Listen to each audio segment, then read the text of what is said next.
안녕하세요. 화요일입니다. 다 같이 신앙 고백 드립니다. 나는 전능하신 아버지 하나님, 천지의 창조주를 믿습니다. 나는 그의 유일하신 아들, 우리 주 예수 그리스도를 믿습니다.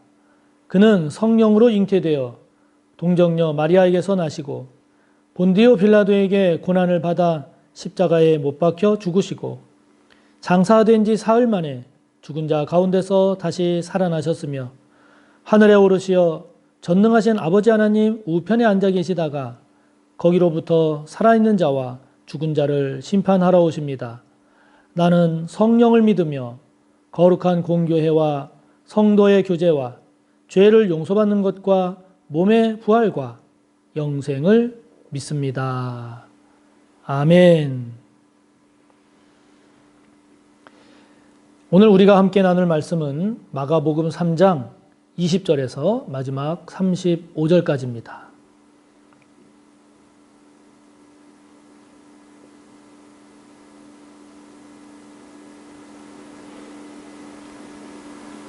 마가복음 3장 20절에서 마지막 35절까지의 말씀 함께 봅니다. 집에 들어가시니 무리가 다시 모임으로 식사할 겨를도 없는지라 예수의 친족들이 듣고 그를 붙들러 나오니 이는 그가 미쳤다 하밀러라. 예루살렘에서 내려온 서기관들은 그가 바알세불이 집혔다 하며 또 귀신의 왕을 힘입어 귀신을 쫓아낸다 하니 예수께서 그들을 불러다가 비유로 말씀하시되 사탄이 어찌 사탄을 쫓아낼 수 있느냐. 또 만일 나라가 스스로 분쟁하면 그 나라가 설 수 없고 만일 집이 스스로 분쟁하면 그 집이 설 수 없고 만일 사탄이 자기를 거슬러 일어나 분쟁하면 설 수 없고 망하느니라. 사람이 먼저 강한 자를 결박하지 않고는 그 강한 자의 집에 들어가 세간을 강탈하지 못하리니 결박한 후에야 그 집을 강탈하리라. 내가 진실로 너희에게 이르노니 사람의 모든 죄와 모든 모독하는 일은 사하심을 얻되 누구든지 성령을 모독하는 자는 영원히 사하심을 얻지 못하고 영원한 죄가 되느니라 하시니 이는 그들이 말하기를 더러운 귀신이 들렸다 하미러라. 그때에 예수의 어머니와 동생들이 와서 밖에 서서 사람을 보내어 예수를 부르니 무리가 예수를 둘러 앉았다가 여짜오되 보소서 당신의 어머니와 동생들과 누이들이 밖에서 찾나이다. 대답하시되 누가 내 어머니이며 동생들이냐 하시고 둘러 앉은 자들을 보시며 이르시되 내 어머니와 내 동생들을 보라. 누구든지 하나님의 뜻대로 행하는 자가 내 형제요 자매요 어머니이니라. 아멘.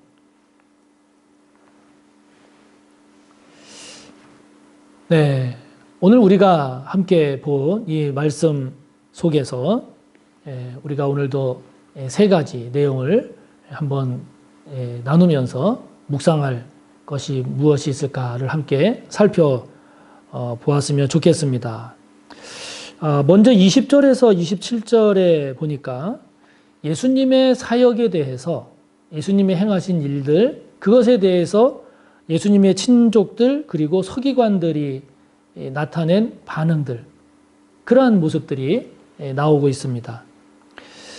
예수님의 친족들이 예수님께 어떤 반응을 보였는가? 예수님을 잡으러 왔습니다.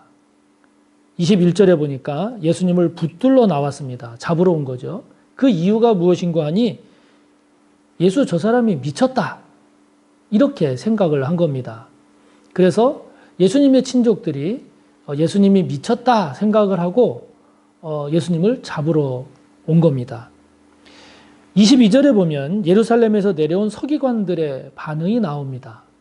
예수님의 사역을 보고 예수님의 삶을 보고 이들이 보인 반응, 예루살렘에서 내려온 서기관들이 보인 반응은 무엇인가 하니 귀신에 사로잡혀서 귀신의 왕에 사로잡혀서 또 귀신의 왕의 그 힘을 힘입어서 저런 일들을 한다. 지금 이렇게 보고 있는 겁니다. 이런 반응을 보이고 있는 겁니다. 여기 바알세불이 집혔다 이렇게 표현이 되어 있는데요. 이 바알세불은 그 뒤에 나오는 귀신의 왕 이렇게 생각하시면 큰 무리가 없습니다. 의미적으로. 다시 말하면 예수님께서 놀라운 일들을 행하시는 그 모습을 보면서 저거는 그 귀신의 왕의 힘을 힘입어서 귀신의 왕에게 사로잡혀서 이렇게 귀신도 쫓아내고 이런 사람이 행하지 못하는 일도 행하는 거다. 이렇게 지금 서기관들이 이야기를 한다는 거죠. 그야말로 예수님의 사역을 폄하하고 그리고 예수님을 모함하는 그런 반응이죠. 예수님의 친족들의 반응은 예수님을 폄하하고 모함한다기라기보다는 예수님이 어떤 분이신지를 제대로 알지 못하기 때문에 보인 어리석은 반응인 거죠. 다시 말하면 지금 예수님의 친족들은 예수님을 육신적으로 알고 있다라고 하는 내가 예수에 대해서 잘 알아. 예수에 대해서 잘 안다라고 하는 이 육신적으로 예수님을 알고 있는 것을 기준으로 그래서 그걸 가지고 저 예수가 저거는 미쳤다라고 하면서 예수님을 지금 잡으러 오고 있는 겁니다. 서기관들의 경우에 이런 반응을 보인 이유는 무엇이겠습니까? 이 서기관들은 성경에 대해서 많이 알고 있다라고 하는 거죠. 그래서 예수님께서 행하시는 그러한 일들은 이거는 성경적으로 맞지 않아. 이거는 하나님의 뜻이 아니야. 이렇게 아주 지식적인 신앙으로 머물면서 예수님의 본질을 헤아리지 못하는 그래서 자신들이 가지고 있는 그 지식적인 성경이 예수님의 본질을 오히려 가로막고 예수님을 제대로 알고 영접하고 깨닫는 그것에 오히려 걸림돌이 되고 있는 그런 모습임을 우리가 볼 수 있습니다. 예수님을 제대로 파악하지 못하니까 또 다른 말로 말하면 예수님을 잘못 알고 있음에도 불구하고 내가 예수님을 안다는 이유로 이렇게 어리석은 또는 잘못된 반응을 보이고 마는 거죠. 그러니까 우리도 참 마찬가지입니다. 우리도 또 인간관계도 마찬가지인 것이 먼저 우리가 상대방에 대해서 제대로 알아야 하는데 제대로 알기 이전에 내가 저 사람 잘 알아. 내가 저 사람 저렇게 하는 거 내가 이미 알고 있어. 이렇게 제대로 알기도 이전에 그 사람에 대한 선입견이라든지 편견이라든지 또는 잘못된 그러한 정보를 가지고 그 사람을 제대로 아는 대로 나아가지를 못하고 이렇게 예수님의 친족이나 서기관들처럼 예수님에 대해서 잘못 판단하고 잘못 반응을 보이는 것과 같은 그러한 어리석음을 범할 수 있다 하는 거죠. 그렇기 때문에 저와 여러분 또한 누군가를 안다는 이유로 오히려 가까운 사람일수록 그런 실수하기가 쉽지 않습니까? 안다는 이유로 함부로 대하는 경우는 없는가 한번 잘 돌아봤으면 좋겠습니다. 그렇기 때문에 먼저 제대로 아는 일이 더 우선되어야 함을 늘 우리가 잊지 말고 겉모습이 아닌 겉으로 보여지는 모습이 아닌 그 사람의 본질을 속을 더 중요하게 여길 줄 아는 그것을 제대로 아는 것을 더 중요하게 가치 있게 여길 줄 아는 저와 여러분의 모습이 꼭 되시기를 바라는 것입니다. 두 번째로 오늘 예수님은 29절에 보니까 용서받지 못하는 죄가 있다 말씀하십니다. 용서받지 못하는 죄가 있다 말씀하십니다. 어떤 죄가 용서받지 못하는 죄일까요? 오늘 예수님은 성령을 모독하는 죄가 성령을 모독하는 죄는 용서함을 받지 못한다. 이렇게 말씀하십니다. 참 무서운 말씀입니다. 히브리서 10장 26절을 보면 역시 속죄하지 못하는 죄가 있음을 이야기하는데 거기서는 짐짓 짓는 죄를 이야기합니다. 다시 말하면 일부러 짓는 죄. 이것이 죄라는 걸 뻔히 압니다. 죄라는 것을 뻔히 알면서도 보란 듯이 짓는 죄. 이런 죄는 속죄죄에 해당이 되지 않는다. 이렇게 이야기하거든요. 그러니까 같은 죄를 지어도 용서받을 수 있는 죄가 있고 용서받을 수 없는 죄가 있는 거죠. 용서받을 수 있는 죄라는 것은 어떤 죄이겠습니까? 우리가 실수로 짓는 죄.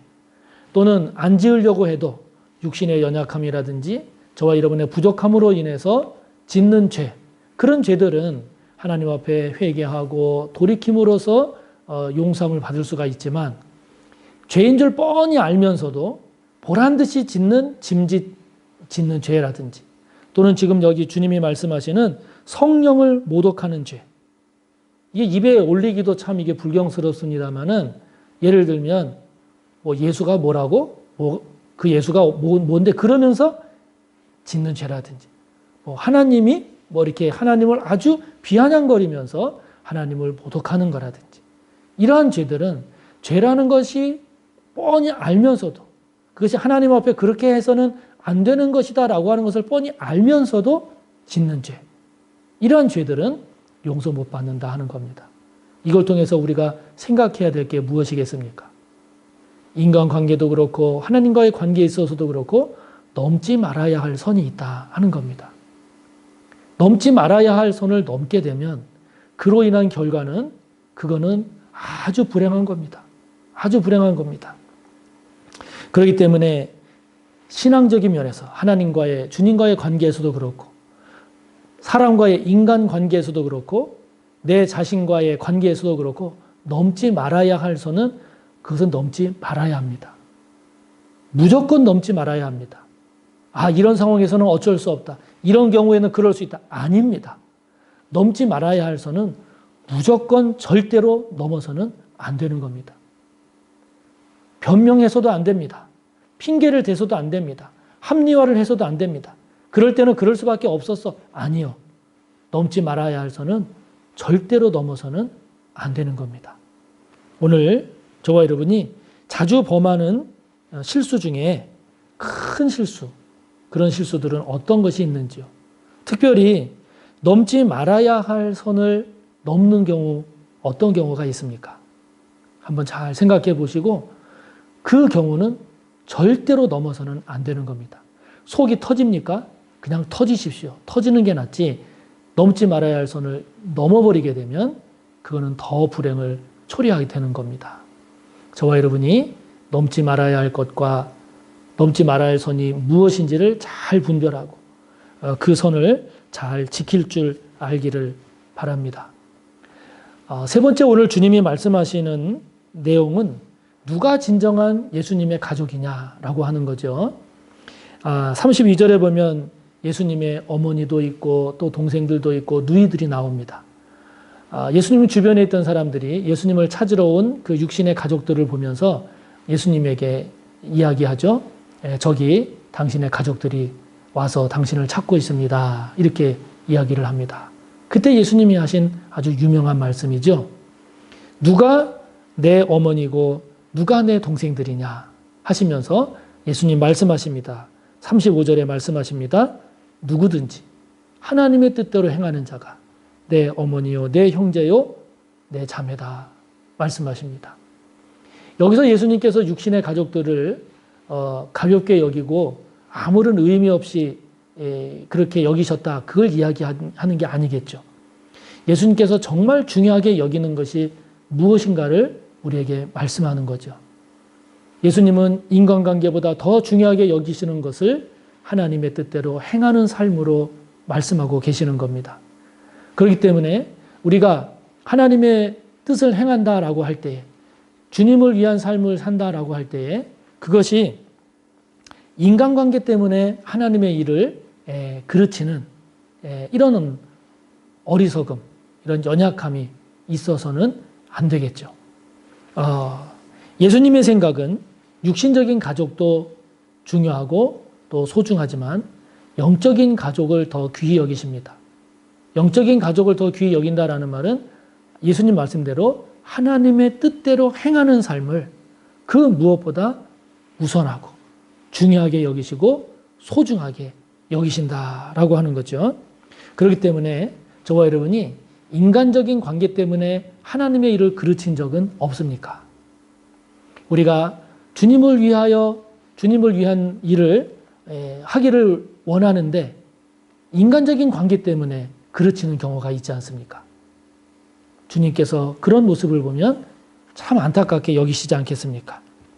저와 여러분은 하나님의 뜻대로 행하는 것보다 더 중요하게 여기는 것이 혹 없는지요? 재물을 더 중요하게 여길 수도 있고, 말씀드린 사람과의 관계를 더 중요하게 여길 수도 있고, 또는 나의 이익을 더 중요하게 여겨서 하나님의 일을 그르치는 경우도 종종 있을 수 있지 않겠습니까? 오늘 주님의 말씀을 다시 되새기면서 하나님의 뜻대로 행하는 자가 주님께서 가장 기뻐하시는 삶이요 믿음의 사람임을 저와 여러분 잊지 마시기를 바랍니다. 하늘에 계신 우리 아버지, 아버지의 이름을 거룩하게 하시며 아버지의 나라가 오게 하시며 아버지의 뜻이 하늘에서와 같이 땅에서도 이루어지게 하소서. 오늘 우리에게 일용할 양식을 주시고 우리가 우리에게 잘못한 사람을 용서하여 준 것 같이 우리 죄를 용서하여 주시고 우리를 시험에 빠지지 않게 하시고 악에서 구하소서. 나라와 권능과 영광이 영원히 아버지의 것입니다. 아멘.